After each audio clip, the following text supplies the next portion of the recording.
Assalamualaikum warahmatullahi wabarakatuh.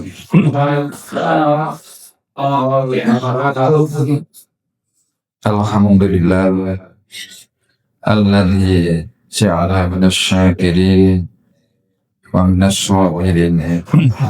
Asyhadu an la ilaha illallah wahdahu la syarika lah wa asyhadu anna Muhammadan abduhu wa rasuluhu la nabiyya wa la rasula ba'dahu. Allahumma sholli wa sallim ala Muhammad wa ala alihi wa ashabihi wa man tabi'ahu bi ihsan ila yaumil Empat para ustaz, Bapak Ibu jemaah yang dimuliakan Allah Subhanahu wa taala, bersama-sama kita terus senantiasa bersyukur kepada Allah Subhanahu wa taala karena dengan limpahan nikmat yang diberikan oleh Allah kita bisa hadir untuk mewujudkan syukur kita kepada Allah dengan nikmat sehat, nikmat sempat yang diberikan oleh Allah Subhanahu wa taala. Dan mudah-mudahan kita mampu mendaya-gunakan nikmat itu dalam rangka mewujudkan syukur kepada Allah Subhanahu wa taala. Rasulullah SAW uji pada kita semuanya umat Islam. Ajabari amrul mu'min, mengagumkan perkaranya orang-orang mukmin. Semuanya perkara-perkara itu adalah kebaikan. Walai salih ahadi, dan tidaklah itu ada kecuali ada ilmu mukmin bagi orang-orang mukmin. Idza asorbat sarru syahru fakan khairul lahu. Ketika Allah Subhanahu wa taala berikan kebaikan, dia bersyukur fakan khairul lahu, dan itu adalah kebaikan baginya. Idza asorbat udadahu sabalu fakan khairul lahu. Dan apabila ditimpa oleh Allah SWT ujian musibah, dia bersabar, dan itu adalah kebaikan bagi dirinya. Jadi tidak ada perkara yang jelek bagi orang-orang yang beriman. Senantiasa bersyukur ketika Allah SWT memberikan nikmat, dan bersabar ketika ditimpa ujian musibah oleh Allah. Maka Bapak Ibu wasaya untuk mencapai ridho Allah ini harus tetap bersama-sama dalam hidup kita, antara sabar dan syukur. Ini harus jalan beriringan di dalam hidup kita. Nah, dan kalimat itu seakan-akan kalimat yang remeh, mudah, tapi sesungguhnya sabar dan syukur ini kalau tidak menjadi kebiasaan dan amalan dalam hidup kita sebagai mukmin, itu adalah sesuatu yang berat. Sabar dan syukur, mudah-mudahan dalam hidup kita ini ada dua sayap untuk memperoleh kebahagiaan, ya, sabar dan juga bersyukur kepada Allah SWT. Kita lanjutkan dengan bab selanjutnya, yaitu tentang arah kiblat. Ya, apakah harus benar-benar menghadap ke arah Ka'bah, atau hanya pada arah yang hanya dituju saja? Cuman kalau kita dalam posisi menghadap hanya ke barat, orang dulu kan sholat mulu ke arah barat. Kalau ke arah barat lurusnya ini ke Afrika, maka posisi kita itu ada di menghadap ke arah barat laut, Ka'bah, dari posisi kita itu ke arah barat laut, bukan ke arah Barat. Hadis yang pertama yang diriwayatkan oleh Abu Hurairah radhiyallahu anhu. Ya. Nama Abu Hurairah itu Abdurrahman ibnu Sakhrin. Ya. Qala Rasulullah sallallahu alaihi wasallam. Ya. Rasulullah sallallahu alaihi wasallam bersabda, ma bainal masyriqi wal maghribi qiblatun. Barakan antarane wetan lan kulon iku qiblatun qiblat hawang Tirmidzi wa kuwal Bukhari. Hadis ini sahih diriwayatkan oleh Tirmidzi pada hadis nomor 342 dan yang membaca nomor 111 dan dikeluarkan oleh Imam Bukhari. Hadis ini ketika disampaikan oleh Rasulullah SAW, Rasulullah berada di Madinah, ya. Sehingga posisi Mekah atau Ka'bah, ya. Jadi Madinah itu ada di arah utaranya Ka'bah atau utaranya Masjidil Haram. Sehingga kalau berada di utara, maka ketika sholat dari Madinah itu arahnya ke selatan, ya.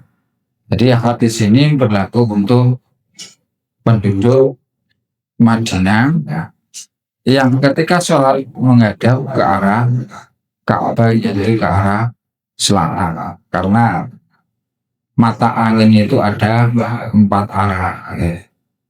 Barat, timur, utara, selatan.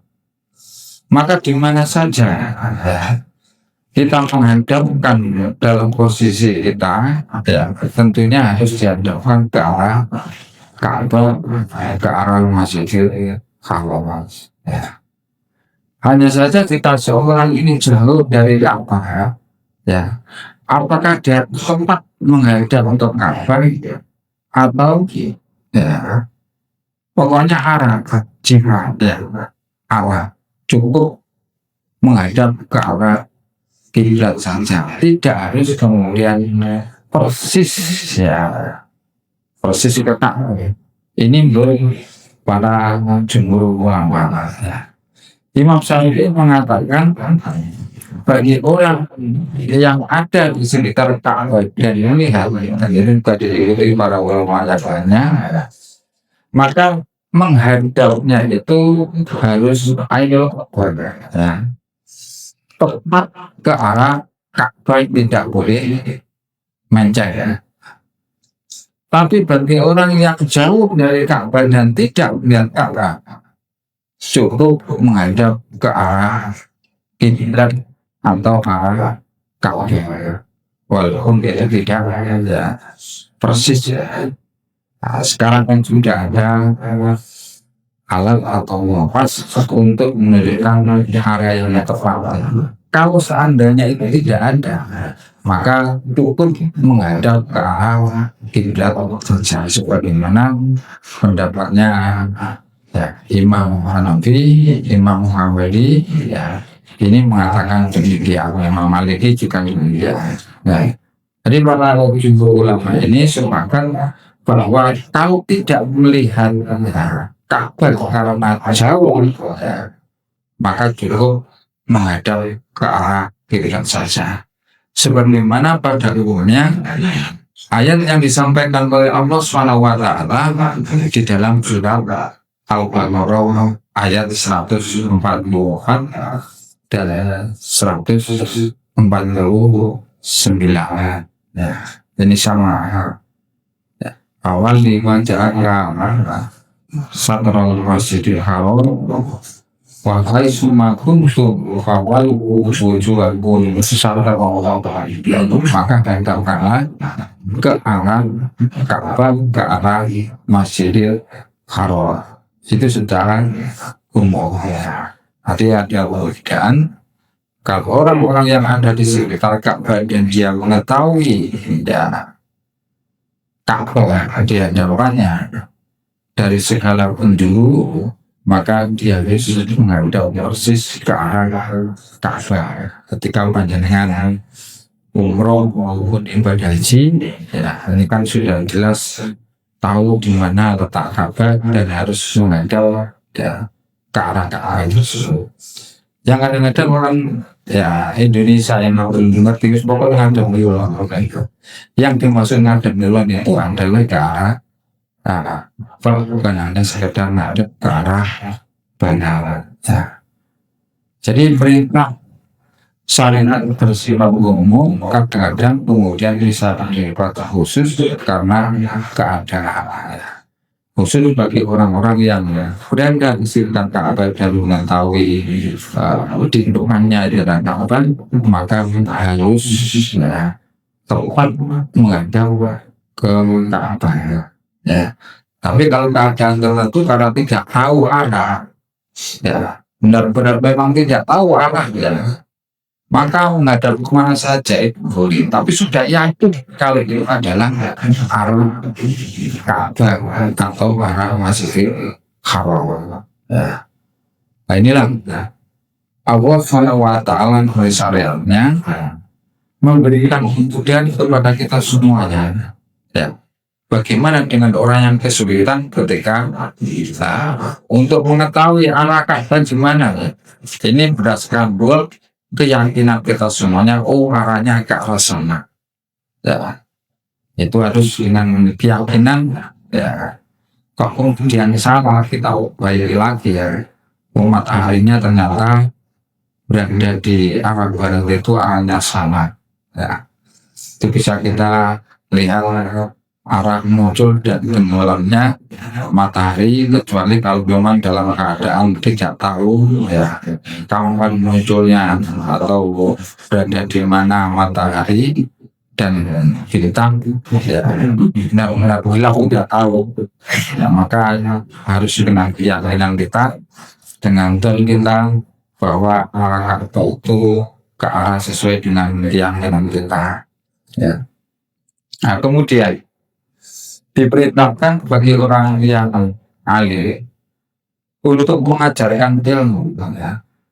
Sebagaimana Rasulullah SAW mengajarkan kepada penduduk Madinah tentang arah Ka'bah atau arah kiblat. Ya, ini kewajiban orang yang mengetahui. Ya. Sebagaimana yang kita ketahui, bagaimana Kiai Ahmad Dahlan itu meluruskan arah kiblat di Masjid Gede Kauman itu, ya, arahnya kan ke barat, ya, diluruskan, ya, sehingga tidak usah kemudian merobohkan bangunan, ya, masjidnya, cukup kemudian, ya, sholatnya ini dimiringkan atau diarahkan ke arah kiblat. Sampai kamar gitu. Tapi kalau di masjid gede ini sangat ekstrim, sangat ekstrim sekali. Dan kalau ini kan agak ya mending sedikit ya. Kalau di masjid gede itu memang benar-benar meluruskannya ini ya tidak kemudian semudah orang yang sudah paham pada saat ini. Ya. Kelihatannya pada saat itu aneh, ya. Tapi lambat laun sudah diikuti oleh ya, kaum muslimin yang lainnya. Ya, tidak mudah pada zaman ya belum ada alam untuk mengetahui arah, untuk mengubah keyakinan masyarakat ini sesuatu yang sulit, mungkin dianggap orang yang aneh ya pada saat itu. Nah inilah pentingnya ya mengajarkan ilmu, merubah ya, sebuah keyakinan yang salah ya, untuk diarahkan kepada yang benar. Ya. Nah ini luar biasa ya. Nah, mungkin sekarang hisab itu juga dianggap sesuatu yang belum familiar, masih aneh, tapi ya, suatu saat nanti ini menjadi pedoman semua kaum muslimin. Nah, termasuk tadi ya bagaimana usaha Kiai Ahmad Dahlan meluruskan arah Ka'bah di masjid gede yang ada di kaum sampun tindak mriko itu ya. Dereng, nek dereng ya monggo napa riklah ya, napa tilas perjalanan ya, lahirnya Muhammadiyah dan perjuangan Kiai Ahmad Dahlan di Yogyakarta. Ini penting yang kita mengetahui, tidak hanya sekedar panjenengan itu mendengar dari pengajian atau membaca di buku, perlu langsung ya melihat ya secara langsung bagaimana ya, kauman itu ya, nginepnya di hotelnya Muhammadiyah Hasyim Tower ya, sebelahnya ya coba sebelahnya gedung yang lama Muhammadiyah ya, ke arah timur sedikit ini sudah kauman. Panjenengan bisa berjalan sampai nanti menuju masjid gede alun-alun gitu. Ini mau di agenda nek ngoten modale ya. Nah, ini hadis ini berkaitan dengan posisi Rasulullah ketika berada di Madinah, maka antara timur dan barat itu adalah kiblat. Siapa yang di posisi timur berarti menghadapnya harus ke arah barat. Siapa yang posisinya ada di barat maka dia harus ke arah timur, ke arah Ka'bah itu. Ya, di mana saja posisi kita harus menghadap ke arah Ka'bah. Kemudian hadis yang kedua, ya, Wan Abi ibnu Rabi'ah radhiyallahu anhu qala ra'aitu minal insum Rasulullah sallallahu alaihi wasallam yusari sallallahu Nabi ala rahmatillahi ing atase kendaraane Kanjeng Nabi tawajjah bihi ngadep ya saka Kanjeng Nabi ya mutafaqun alaihi. Zanna Bukhari amban saka Bukhari yu minu kira sini ya, Rasulullah ini mengisyaratkan dengan kepalanya ketika rukuk maupun ketika sujud. Walam yakum yasna'uhu lan ora ono sapa nabi gawe salat bertukar ing dalem salat wajib ya. Hadis yang diriwayatkan oleh Bukhari pada nomor 1093 kemudian 197 dalam Sahih Muslim 701 dan juga di hadis Baihaqi jilid 2 dan nomor 7.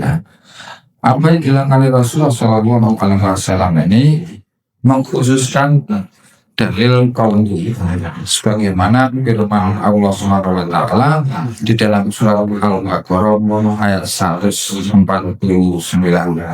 Wa min haitsu kharajta fawalli wajhaka satral masjidil haram wa haitsu ma kuntum fawalli wujuhakum satral masjidil haram. Sama dengan surat Al-Baqarah ayat 144 ya. Perbuatan Rasul ini menghadap ke arah mana saja genggamannya ini mengkhususkan dari keumuman di dalam surat Al-Baqarah ayat 144 maupun ayat 149 ya. Kemudian yang kedua, boleh mengerjakan sholat di atas kendaraan ketika salat ya. Karena Nabi tidak mungkin melakukan sesuatu yang diharamkan oleh Allah Subhanahu wa taala ya. Tapi ini tidak diperbolehkan pada sholat maktumbah, sholat lima waktu itu, dan sholat sunnah yang mengiringinya. Jadi sholat rawatib, ya, maghrib, dan isya, duhur, ini tidak boleh diiringi. Nah, yang dimaksud dengan sholat sunnah itu adalah sholat tahajud, sholat witir, maupun sholat duha. Ya, sholat sunnah yang tidak mengiringi pada sholat maktubah dan juga sholat wajib lima waktu itu. Nah, nanti ada penjelasan di dalam tarjih ketika kita sholat di atas kendaraan. Imam Ghazali dan juga mayoritas ulama boleh mengerjakan sholat sunnah di atas kendaraan jauh maupun dekat.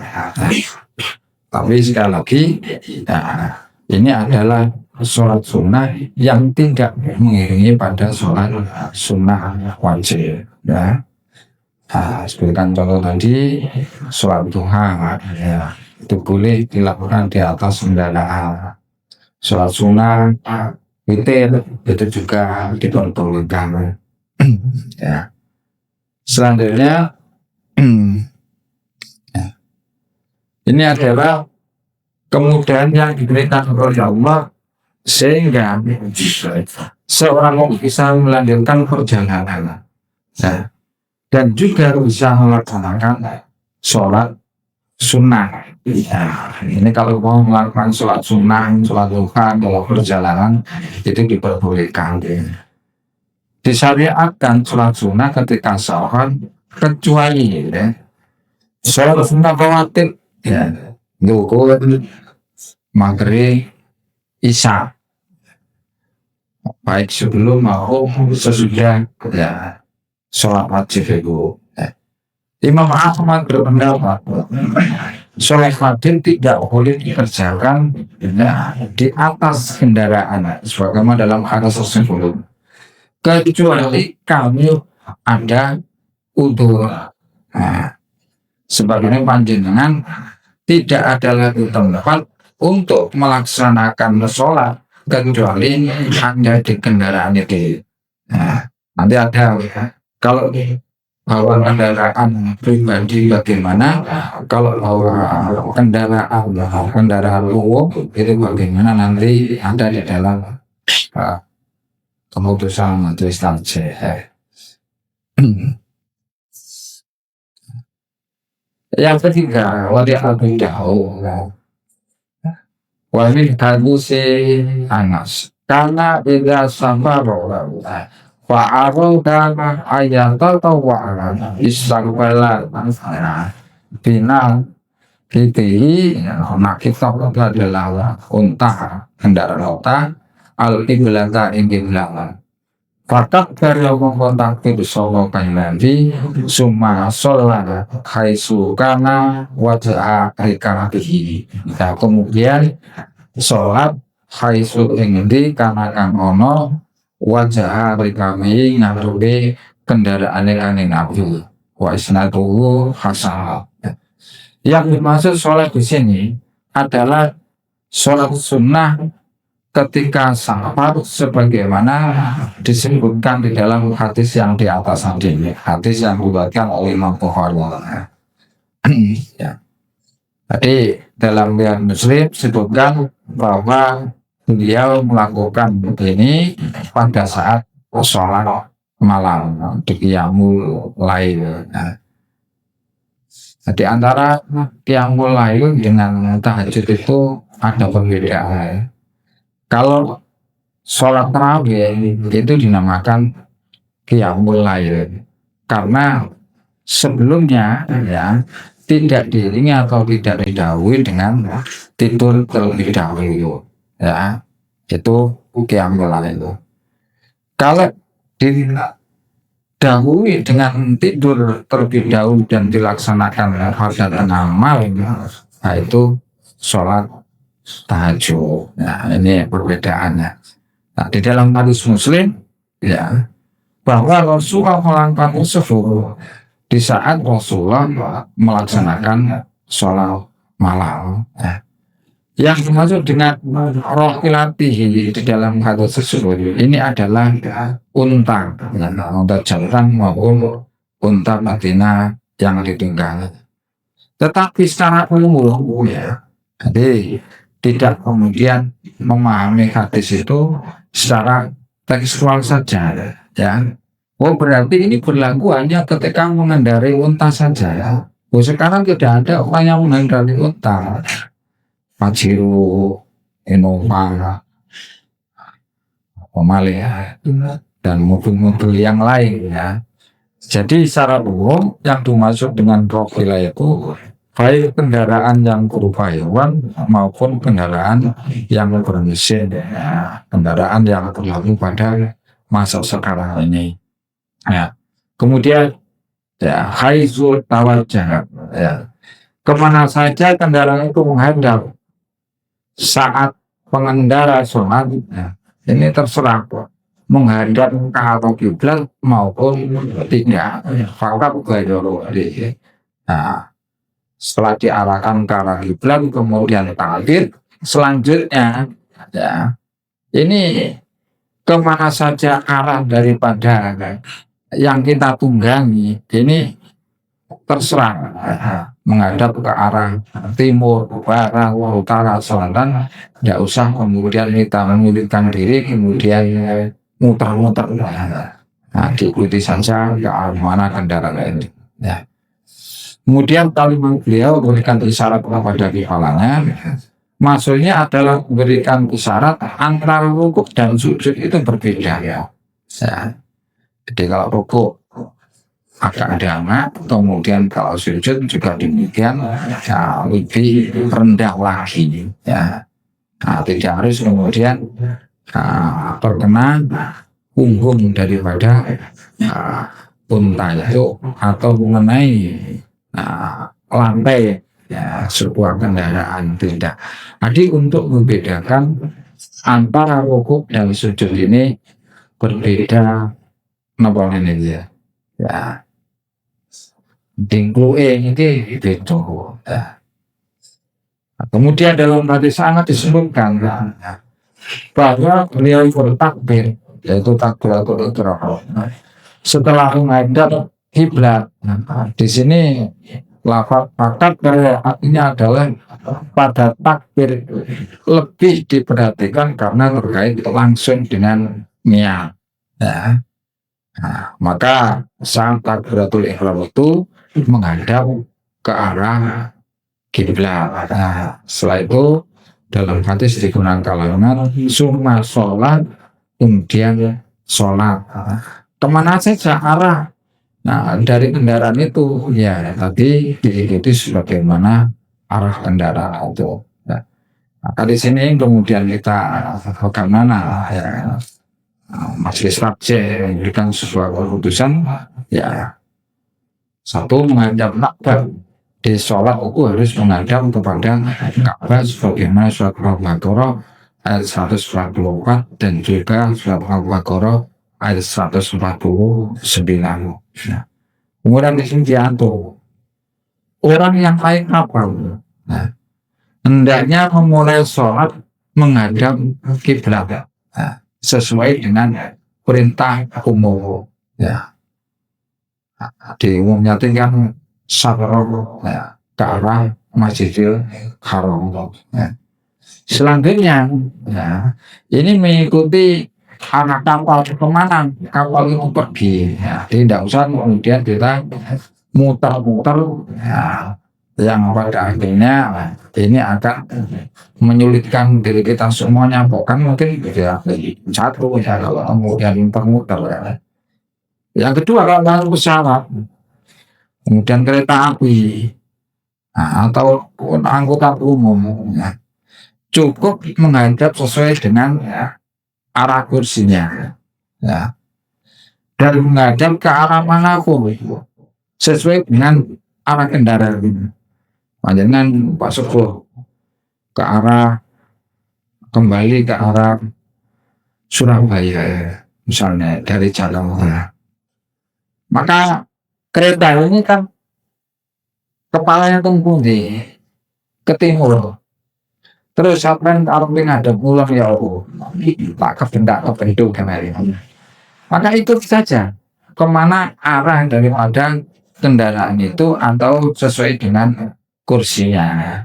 Nah, ini kalau cara khusus di dalam atau cara umum dalam ayat tersebut diketahui perintah tak menghadap. Nah, tapi secara khusus kalau kita berada dalam kendaraan umum, ya naik pesawat maupun kereta api, ya kita mengikuti arah kemana kendaraan itu. Ya, di sini kalau menaiki kendaraan pribadi, ya, atau menyewa kendaraan, yang kemudian kita dapat mengatur pemerintahnya. Nah, saya ngomong mampir nang masjid kono, ya, atau di rest area. Maka adalah kita berhenti ya, dan melakukan sholat di masjid ya, dan mengerjakan secara normal. Itu kalau kita membawa kendaraan pribadi atau menyewa, sehingga dengan mudah kita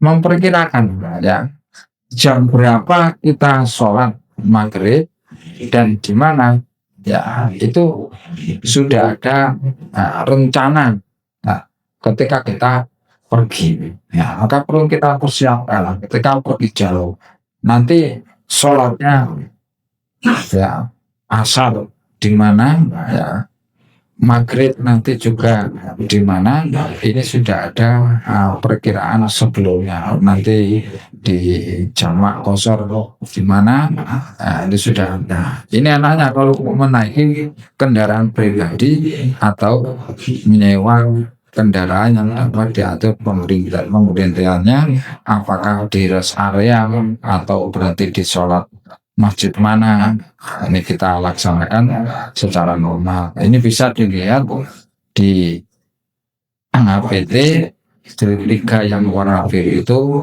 halaman 257 sampai 258. Nah, pada intinya Islam itu mengajarkan kepada kita semuanya kemudahan dan tidak kemudian secara tekstual kita memahami ayat maupun hadis. Nah, kalau kita memahami secara tekstual harus kemudian menghadap kepada Masjidil Haram atau Ka'bah, tentunya akan kesulitan manakala kita berada di pesawat maupun di angkutan umum. Tidak bisa dipahami tekstual. Di dalam Muhammadiyah itu ada Burhani, Bayani, dan Irfani. Ya. Burhani, ya, tekstual dalam hadis itu apa? Itu tekstualnya. Ya. Kemudian bagaimana Allah SWT memberikan akal kepada kita semuanya untuk berpikir? Ya. Dibayani. Ya. Tidak kemudian kita maknanya semuanya itu dengan tekstual.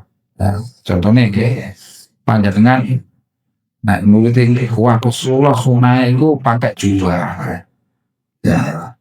Kita berpikir apakah itu benar-benar sunnah Rasulullah atau sebagai sebuah budaya.